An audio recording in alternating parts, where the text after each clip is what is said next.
He was a young millionaire, rich beyond imagination, but he was dying slowly in his own bedroom, and no doctor could figure out why. What the doctors missed, the cleaning lady found in one hidden corner, and it changed both their lives forever.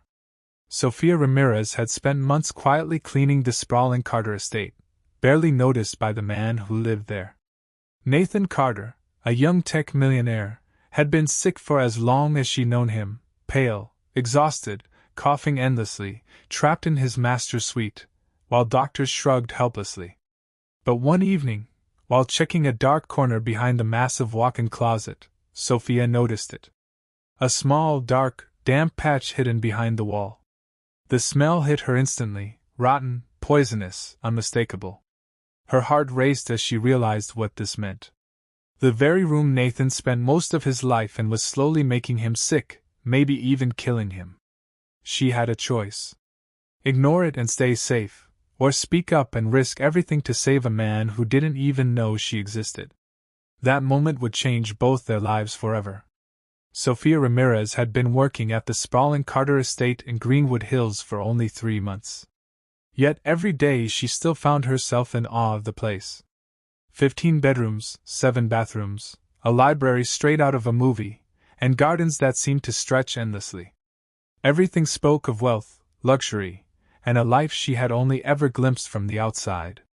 Pushing her cleaning cart down the polished marble hallway, she paused for a moment, took a deep breath of the heavy perfumed air, and tried not to let her eyes wander.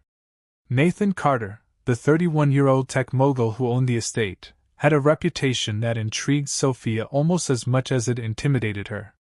He was always sick, or at least that's what everyone believed. From the first day she arrived, Nathan had spent most of his time secluded in the master suite, coughing violently, wincing in pain, and lying in bed with a weariness that seemed to drain the energy from the entire house. "Good morning, Mr. Carter," Sophia said softly, knocking gently on the master suite door one Thursday morning. A hoarse voice called back, "Come in, Sophia, but be quick. I feel terrible today." Sophia pushed the door open and found Nathan exactly as she expected, pale, sunken under the king-size bedding, curtains drawn, and a stagnant heaviness in the air that seemed to cling to his skin. His cough echoed painfully through the room, making her wince. "You've been like this since I started here," she said, passing a dust cloth over the bedside table. "You haven't improved at all." Nathan sighed, exhaustion written into every line of his face. "I've seen 4 doctors already. Tests for everything. Lungs, heart, allergies, nothing. They say it might be stress or anxiety, but none of the medications do anything." Sophia frowned. She had grown up in a tough neighborhood of Los Angeles, where money didn't buy health care or comfort, and her grandmother had always told her that the body never lies. Something about this room felt wrong. "Do you spend all day in here?" she asked carefully. "Mostly," Nathan admitted. "I work in the office in the mornings, but I always end up here. It's the only place I can rest." Sophia's eyes swept the room. It was enormous, luxurious, but dark and closed off. The windows were always shut, the curtains heavy, and every time she entered, a strange, damp smell lingered. "Can I open the window?" she asked. Nathan nodded weakly. Sophia drew the curtains and let the morning sun pour in. The warm light pushed back the shadows. Fresh air filled the room. "There. Finished here, sir. You can rest." Nathan murmured a faint thanks, closing his eyes again. Sophia finished cleaning quickly. But as she moved near the massive walk-in closet that lined one wall, the smell grew stronger. She crouched and peered underneath. A small, dark patch of moisture clung to the corner between the wall and the closet. Her stomach tightened. Something wasn't right. Over the next few days, Sophia noticed a pattern. When Nathan left the suite and spent time in the office or garden, his symptoms eased slightly. Color returned to his cheeks and his cough subsided. But the moment he returned to the master suite, the sickness came back with full force. The realization hit her hard. The room itself might be making him ill. One Tuesday, she found Nathan sitting alert in his office, looking more alive than she had ever seen him. How are you feeling today, sir? She asked cautiously. I spent the morning out here, he said, smiling faintly for the first time since she started working there. No crisis, no headaches, just like the doctor said. It must be stress. Work keeps my mind off it. Sophia didn't reply. She had a theory, but she needed proof. That evening, before leaving, she returned to the master's suite to check the room. Nathan lay sleeping, facing the wall where the dark patch had appeared. Sophia crept closer, crouched to inspect it. The spot was damp, almost hidden, and the smell hit her immediately, stale, rotting, unmistakable. Her grandmother's voice echoed in her mind, moisture grows where it's unseen, and it kills quietly. Sophia hesitated. Should she speak up or ignore it? She had only a few months of experience, and Nathan was the powerful, distant employer. What if he didn't believe her? Worse, what if he thought she was exaggerating to draw attention to herself? She carried the question home that night to her younger sister, Leah Ramirez, who was preparing quesadillas in their modest downtown apartment. You look worried. Did something happen at work? Leah asked, noticing Sophia's tense expression. Sophia told her everything, Nathan's constant illness, the strange smell in the suite, and the mold she had spotted. Leah's face went pale. Sophia, that mold could kill him. If he's breathing it every day, that's why he's sick. You have to tell him. You could save his life. Sophia's hands shook. But what if he doesn't believe me? I'm just the cleaning lady. You're the only one who noticed, the only one who sees it, Leah insisted. This is bigger than fear. You can't stay silent. The next morning, Sophia arrived at the Carter estate earlier than usual. Nathan was in his office, coughing occasionally, but otherwise alert. She squared her shoulders and spoke with conviction. Mr. Carter, may I have a word? It's important. Nathan looked up, surprised. Of course. Sit. Sophia explained calmly, detailing the location of the mold in the damp patch behind the walk-in closet.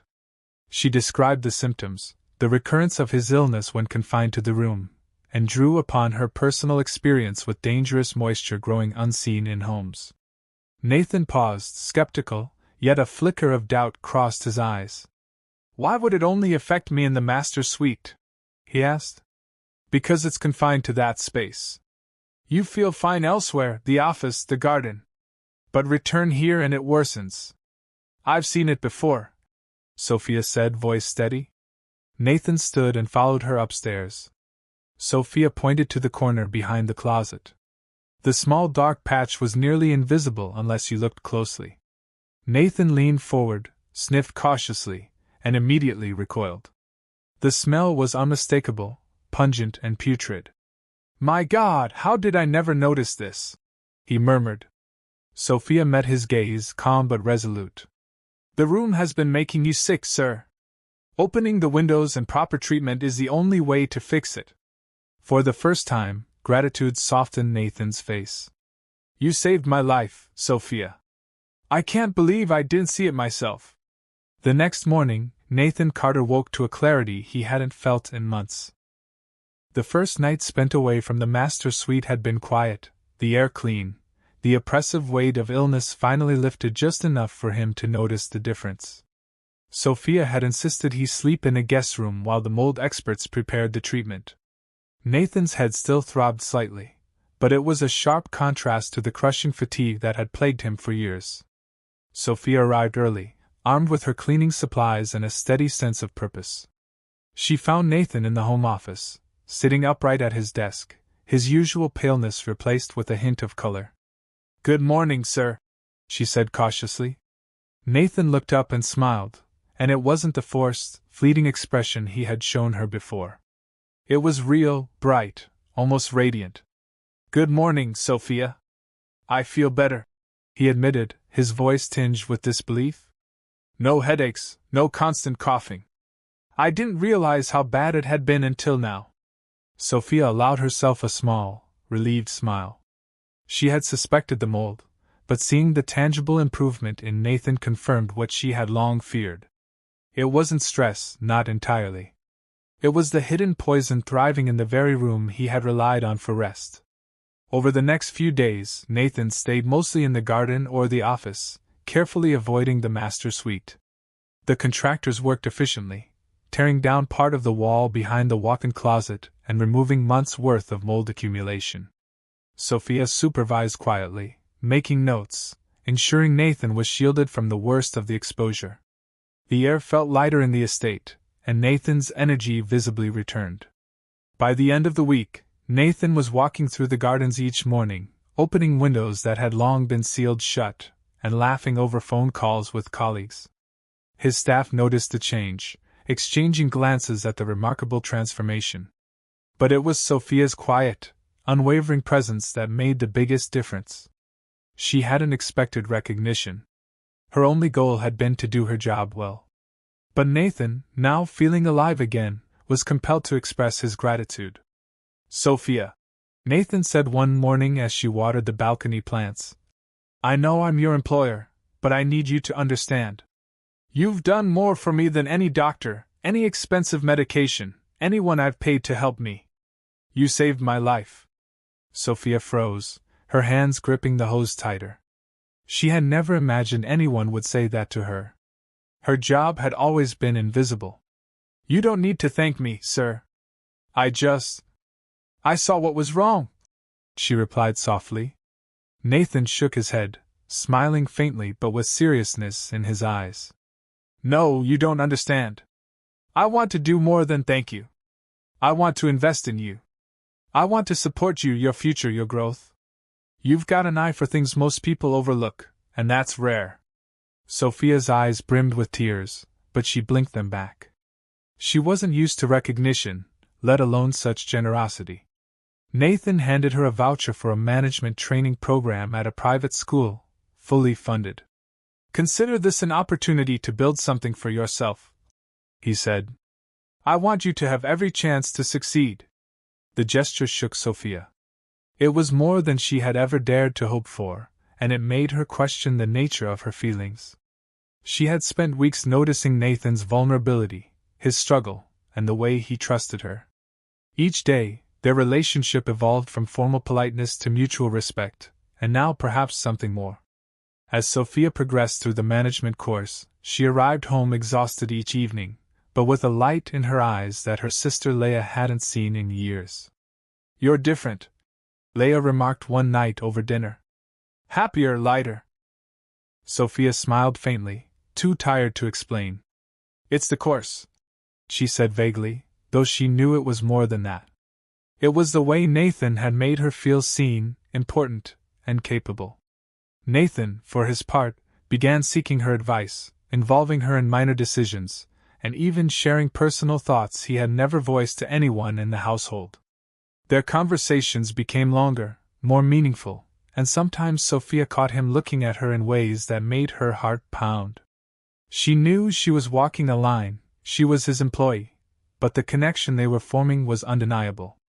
One Thursday afternoon, Nathan appeared nervously in the library while Sophia organized books. "Sophia, do you have a minute?" he asked, shifting uncomfortably. "Of course," she replied, setting aside her work. I want to invite you to dinner tomorrow night," he said carefully. "Not as employer and employee, just friends or, I don't know, people." Sophia's heart leapt. She knew she should refuse. The implications were complicated. Yet before she could rationalize, she heard herself say, "I'd like that." Nathan's face broke into a genuine, relieved smile. "Perfect. I'll pick you up at 7. The following evening, Sophia dressed in her only nice dress, simple yet elegant dark blue, and Leah helped her finish preparing. "You look beautiful," Leah said, smiling. "He won't be able to take his eyes off you." Sophia blushed, uncertain how to feel, caught between fear and anticipation. Nathan arrived punctually, driving them to a small, cozy restaurant far from the polished streets of Greenwood Hills. The intimate atmosphere, flickering candlelight, and soft music made Sophia relax slightly. They talked for hours about Nathan's childhood pressures, the isolation his illness had caused, and the strange relief it had offered him. He opened up about wanting to live more fully, to connect with people, and perhaps to connect with her. By the end of the evening, Sophia realized something had shifted. The distance between employer and employee had begun to dissolve. A quiet respect, a spark of curiosity, and the faint beginning of trust had emerged, forming the fragile threads of something neither of them could yet name. Weeks passed at the Carter estate, but Nathan Carter still couldn't shake the gratitude he felt towards Sophia Ramirez. She hadn't just discovered the source of his illness, she had saved his life. Now watching her move through the house, a quiet confidence settling in her step, Nathan realized how much their relationship had changed. What had started as employer and employee had evolved into something far deeper: respect, trust, and a fragile but growing connection. Sophia herself felt the shift. She arrived each morning still performing her duties, but with a lightness she hadn't felt in years. She laughed more, noticed details, and carried herself with a subtle pride. The management program she had joined at Nathan's encouragement had given her new skills. But it was the recognition and trust he placed in her that gave her a sense of purpose she had never experienced before. One bright Saturday morning, Nathan suggested they go to the local farmers' market downtown. Sophia hesitated. Her life had been so structured around work, and the idea of spending leisure time with her employer made her nervous, but she agreed. The market was alive with colors, scents, and the chatter of vendors and neighbors. Children ran along the pathway. Street musicians played lively tunes, and the air was filled with the smell of fresh bread and roasted coffee. Nathan was noticeably relaxed, almost like a different man. "This is amazing," Nathan said, picking up a hand-painted clay keychain. "I can't believe I've lived in Los Angeles my whole life and never explored this part of the city." Sophia smiled. "Most people live in their own little bubbles. They don't see beyond their routines. It's easy to forget the world exists outside the walls we're used to." Nathan nodded, looking around at the vibrant chaos. "But now we're here together, and it feels real." Over the next few weeks, Nathan began involving Sophia more in the daily decisions of the estate. Not just cleaning or minor tasks, but discussions about staff scheduling, inventory, and household management. He sought her advice in ways he had never done before, asking her opinion on things that mattered to him, making her feel like a trusted partner rather than just an employee. Sophia was cautious. She knew the difference in their social standing, the power dynamic. Yet she couldn't ignore the warmth she felt when Nathan smiled at her or the way he genuinely listened to her thoughts. It was a delicate balance, a line she had to walk carefully. One evening, Nathan nervously approached Sophia while she was tending the balcony plants. "Sophia," he said, voice low, "would you like to have dinner with me tomorrow? Just us. No business talk, no work, just friends. Or maybe, something else." Sophia's heart raced. Part of her knew she should refuse, that the professional boundary was important, but another part, the part that had come to admire and trust him, couldn't say no. "I'd like that," she admitted softly. The following night, Nathan arrived at her apartment building promptly at 7. He drove them to a small, quiet restaurant, a place tucked away from the hustle of Greenwood Hills, with wooden tables, soft candlelight, and live acoustic music. Over dinner, they talked about their lives, his pressures as a young tech entrepreneur, her childhood struggles, and the responsibility of caring for her sister Leia after their parents passed. They laughed, shared stories, and slowly the barriers between employer and employee faded into something gentler and more human. After weeks of subtle gestures and careful conversations, Nathan invited Sophia to meet his parents. He wanted her to be acknowledged for her courage and the difference she had made in his life. Sophia hesitated, the nerves building in her chest, but she agreed. At the dinner, Nathan's parents were formal and reserved. But as Nathan explained how Sophia had saved their son, their expressions softened. Respect replaced suspicion, and Sophia felt a warmth she had never expected. Later that evening, after the dinner, Nathan found Sophia sitting in the estate garden, gazing at the stars. "I'm sorry if that was overwhelming," he said, sitting beside her. "You don't have to apologize," she replied softly. Your parents are right to be cautious. I get it. The world can be judgmental. Nathan shook his head. No, you've changed my life. You've made me see the world differently. I'm not going to live my life trying to please people who don't matter. I choose you, Sophia. That's it.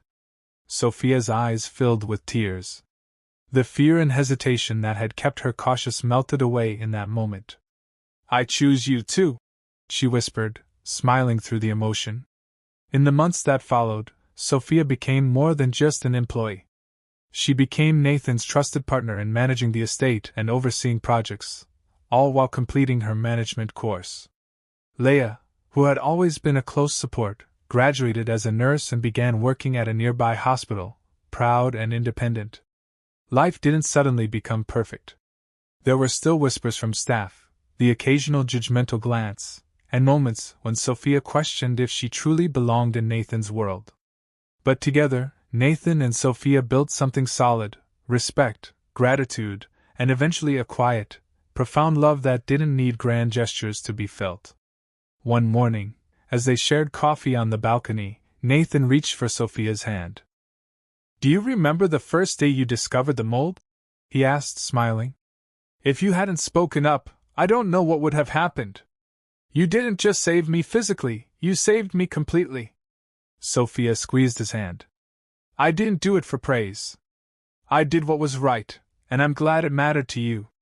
Nathan looked out over the estate, the sun catching the gardens in golden light. It mattered more than you know, and I'll spend the rest of my life showing you that. In that quiet morning, surrounded by the soft hum of the city and the gentle rustle of leaves, Sophia and Nathan understood something profound. Helping someone is never just about the immediate act.